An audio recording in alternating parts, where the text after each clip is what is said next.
Hello everybody, I'm Trevor Bales with Bales Hay Farm and Ranch YouTube. It has finally stopped raining. We've been baling hay now for 4 days. You haven't seen any of it because I've been busy doing other things that are pretty boring. So yeah, anyways, these guys are baling right now. They're stopped. They got a little bit too much moisture. But we're baling hay. Before we get into it, first, gotta thank our sponsors, Fluidall and Forney.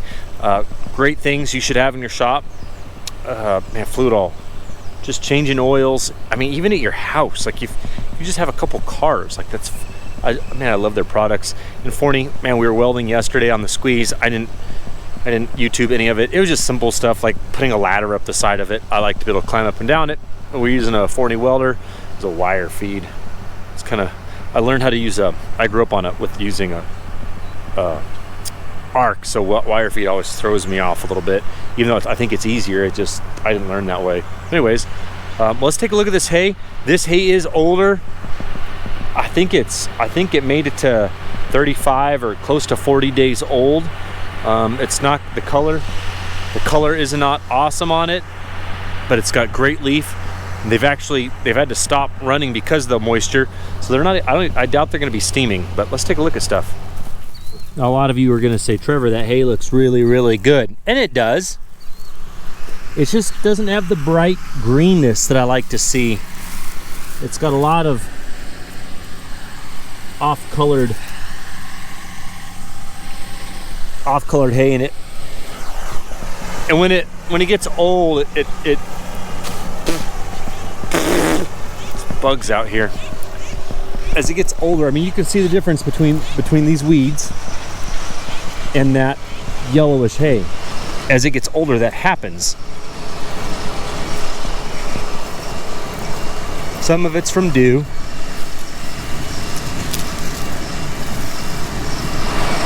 He's gonna run us over, folks.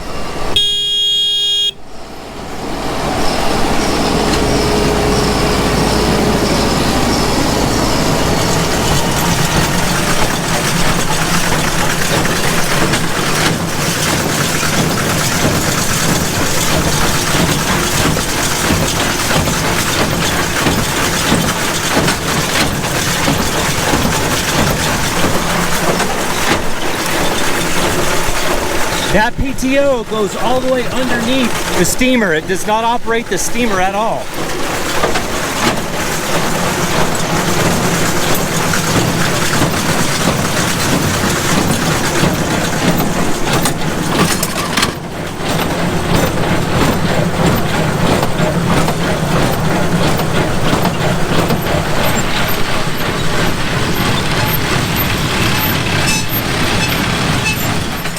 The color's not terrible. A little bit heavy. The color's not terrible. It's just not what I want. But there's going to be such a massive shortage of hay this year from all the rain we've had. So many farmers have been out of the field. So many farmers have rained on hay. A lot of farmers are going to have just overgrown, ugly hay. Worse than this. This does not look that bad. This is going to go in a barn and it's going to get sold as #1 hay. Any other year, this would have been my #2 or possibly even a #3. This year, this is going to be #1. Oh, guess what? Big tractor work just started, well, like 3 or 4 days ago, but been in the shop doing super boring stuff. But hopefully, we'll get some video today. He's doing some deep ripping, and I think I can't see. I don't see. I saw the laser pull out yesterday, the new Fent hooked up with the new laser bucket. So hopefully he's somewhere. I don't know where though. I'll ask him where he's running. At some point I need to jump in the squeeze and help Leonard out. He's got a lot of hay to stack. Where did the other baler go? Oh, he's on the other side of that one. I've got to jump in the squeeze and stack some hay. Not running the new one. Darn it. The side, so this one's unique. I've shown you guys before.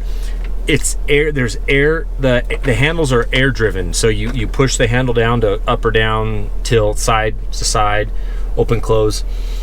There's an actuator underneath the valve housing that fills with air and it pushes it up or down. The side shift wasn't working, so I took it apart, I cleaned it up, and checked the O-rings. They didn't look bad. Put it back together. Now the side shift doesn't work at all. It was working, it just wasn't working very well. I thought, I know, I'll just clean it up. And so I did, and now it's worse. So I'm waiting for an O-ring kit, and we're just gonna replace them all. I talked to the guy I bought it from. He's like, man, every like 2 or 3 years you got to replace them all. If one's going bad, the other ones aren't far behind. So yeah, I think in the long run I might even have Sunny D make a kit, and we'll go back to the original style of the levers. 'Cause I don't want to be fixing those O-rings every like 2 or 3 years. I just like it's climb underneath there and it's just a mess. It gets oil everywhere, because that's what I was doing yesterday. It just got, I don't know, kind of a pain on and off. Ugh, whatever. I really should be in these tractors right now learning how to drive them, because Brian is going out of town in 2 days, and I don't know how to drive a steamer or a Fendt tractor. I barely know how to run one of those PTO balers, so I should probably learn how to do it while he's gone, but not gonna happen. Back at the shop, I've got this truck here. The hay sits so far forward and the plate doesn't move. It's not on a rail. It can't move. Sometimes he turns too sharp, he pushes that window in. So what we're gonna do is add 4 inches onto the back of it, so then I can bring these cheaters, I can set them 4 inches back. That'll keep him, help this truck make some tighter turns without bending the hay in, or bending the window in rather. Told my guys, do not buy any new metal. We've got enough metal sitting around here. Oh, Forney stuff, you guys. Forney. It's a Forney helmet too. They're working on that. This has an AC leak. And then this, so the new squeeze, right? I love it. Everything's great. I learned a lot yesterday. These, one, they've got these set screws that push in right there, and then on the back side. Those are fine and all, but they loosen up over time. They get loose, and you got to set them and adjust them. Whatever, that's not a big deal. Well, there's also airlines on the back side of those. I don't even know what you call these things. They're valves, I guess, air valves. So there's airlines that go through here, through this tube, all the way down to the valve.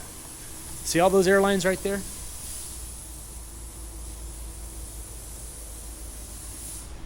Right there. There's a whole bunch of them.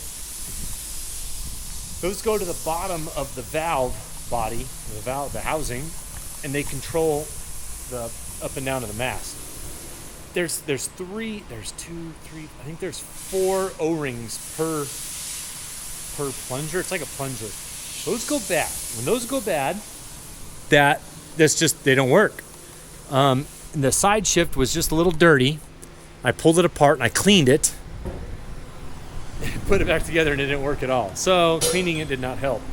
So the old style, which you guys have seen the old style, they hardly ever have a problem. These, 2 years, 3 years, if you're lucky, 4. So I originally wasn't YouTubing any of this because it was going to be an easy job. It is turned into a me driving like 60 miles one way to these U-bolts. So this has these 2 big U-bolts that hold it together. Well, originally we're changing these, the bushings inside these side shift deals. The new bushings just came in. Could be easy, put them in. Well, here's a new one. He hasn't put it in there yet. Oh, here it is. Got our sweet, oh, nope, still not done. That's the old one. Man, this all started with one of these valves went out. Got the part in yesterday.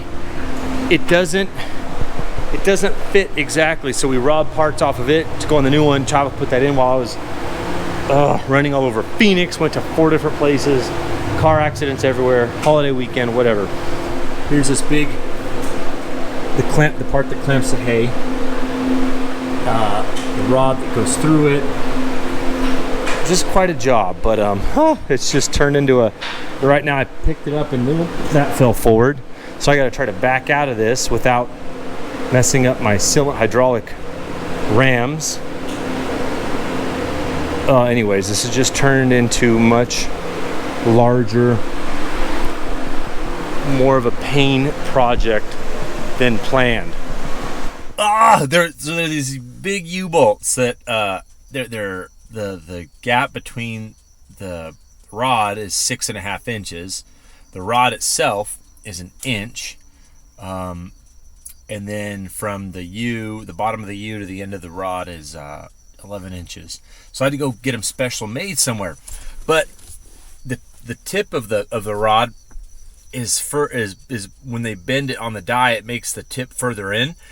So when we forced it in, the bracket on the squeeze, it messed up the threads. So hit this brand new. Luckily I was using my head enough to get extras when I had that one made. But so we destroyed the threads on that one. But when destroying the threads, we destroyed one of the nuts for it. And so then we had the great idea to use our 70-ton press, and we bent one open a little bit more, it worked perfect. After doing that, it's great to know, like, next time I get a new one, or next time I have to put one in to bend it open. Oh, poor Chava, he wasn't paying attention. He used the messed up nut on the new U-bolt, so it just that nut just jacked up those threads. So luckily when I had them made, they were about 1 inch too long, so I was able to use a cutting wheel and cut it short. It was such a fight the whole time. You're just like, why won't this stuff go our way? That's why I said I'm sure everyone's been there before. It's not just me. It's not just any farm ever. It's almost comical when you're like, this should be an easy job today. We should get this done in like 2 hours. Then all of a sudden it literally turns into an all-day job. But that it happens more often than not, so I shouldn't even be surprised. But here's what sucks. There was like a 15% chance of rain last night. We had hay down. Guess exactly where it rained. Right on the hay. And that farmer, this is all custom harvest stuff, he was sending me videos last night of it pouring down right out here. There's water in the ditch. That's from rain. All this hay has been rained on. I'm so sad. So sad. Oh well. 15% chance turned into. It's funny though, just like it didn't rain at my parents' house, which isn't far from here. It just rained. It didn't rain up at my house. I haven't been to the farm yet. Still gotta go check some. Oh, this is soaking wet. Like it wasn't a light rain. It was a big rain. Well, everybody, thanks for watching the show today. Hope you enjoyed it. Again, got to thank my sponsors, Forney and Fluidall. I was using a lot of Forney stuff today in the shop. I need to order more welding, cutting torch. What are those things called? The plasma cutter tips. Dang it! Keep forgetting to order those because those would have made today a lot easier. But anyways, thanks guys. Hope you enjoyed the show. Ask questions. It's a fun time of year. A lot of tractor work. Hopefully I can get out there, get some great videos. If there are any questions, just ask. I'll try to talk more about how we disc and rip, and our ripper. Our ripper's pretty cool. It goes pretty deep. A lot of guys don't rip, but we do. I think it's good for the soil. Anyways, thanks for watching. Don't forget, thumbs up and share. Every little bit helps. See you later.